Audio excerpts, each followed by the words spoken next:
ദൈവം കഴുതയെ ഉണ്ടാക്കിയിട്ട് പറഞ്ഞു, നിന്റെ പേര് കഴുത എന്നായിരിക്കും. ദിവസം മുഴുവൻ നീ അധ്വാനിക്കുന്നവനായിരിക്കും. ഭാരമേറിയ ചുമടുകൾ ചുമക്കുന്നതായിരിക്കും നിന്റെ പ്രധാന പണി. എല്ലുകളായിരിക്കും നിന്റെ ഭക്ഷണം. നീ 50 കൊല്ലം ജീവിക്കും. കഴുത പറഞ്ഞു, 50 കൊല്ലം ഇങ്ങനെ ജീവിക്കുന്നത് വലിയ കഷ്ടമാണ്. അതുകൊണ്ട് എനിക്ക് 25 കൊല്ലത്തെ ആയുസ് മതി. ദൈവം കഴുതയുടെ ആഗ്രഹം സാധിച്ചു കൊടുത്തു. പിന്നീട് ദൈവം പട്ടിയെ ഉണ്ടാക്കിയിട്ട് പറഞ്ഞു, നിന്റെ പേര് പട്ടി എന്നായിരിക്കും. വീടുകാവലായിരിക്കും നിന്റെ പ്രധാന ജോലി. മനുഷ്യന്റെ ഏറ്റവും വലിയ സുഹൃത്തായിരിക്കും നീ. മിച്ചം വരുന്ന ഭക്ഷണ സാധനങ്ങളായിരിക്കും പലപ്പോഴും നിനക്ക് ലഭിക്കുന്നത്. നീ 30 കൊല്ലം ജീവിക്കും. പട്ടി പറഞ്ഞു, 30 കൊല്ലം ഇങ്ങനെ ജീവിക്കുന്നത് വളരെ പ്രയാസമേറിയ കാര്യമാണ്. അതുകൊണ്ട് എനിക്ക് 15 കൊല്ലത്തെ ആയുസ് മതി. ദൈവം അതും സമ്മതിച്ചു. അടുത്തതായി ദൈവം കുരങ്ങനെയാണ് ഉണ്ടാക്കിയത്. എന്നിട്ട് കുരങ്ങനോട് പറഞ്ഞു, നിന്റെ പേര് കുരങ്ങ് എന്നായിരിക്കും. മരച്ചില്ലകളിൽ കൂടി നീ ചാടി ചാടി നടക്കും. മറ്റുള്ളവർക്ക് നിന്റെ അഭ്യാസങ്ങൾ കണ്ട് ചിരിക്കാനാവും. നീ 30 കൊല്ലം ജീവിക്കും.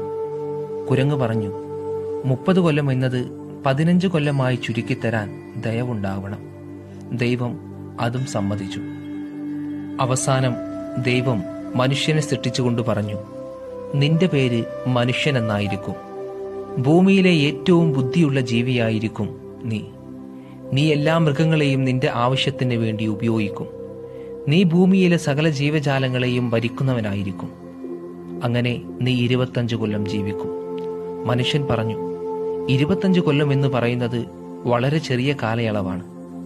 അതുകൊണ്ട് കഴുത വേണ്ട എന്ന് പറഞ്ഞ 25 കൊല്ലവും, പട്ടി വേണ്ട എന്ന് പറഞ്ഞ 15 കൊല്ലവും, കുരങ്ങൻ വേണ്ട എന്ന് പറഞ്ഞ 15 കൊല്ലവും എനിക്ക് തരുവാൻ ദയവുണ്ടാകണം. ദൈവം അതും സമ്മതിച്ചു. അങ്ങനെ മനുഷ്യൻ തന്റെ ജീവിതത്തിൽ ആദ്യത്തെ 25 കൊല്ലം മനുഷ്യനായി തന്നെ ജീവിക്കുന്നു.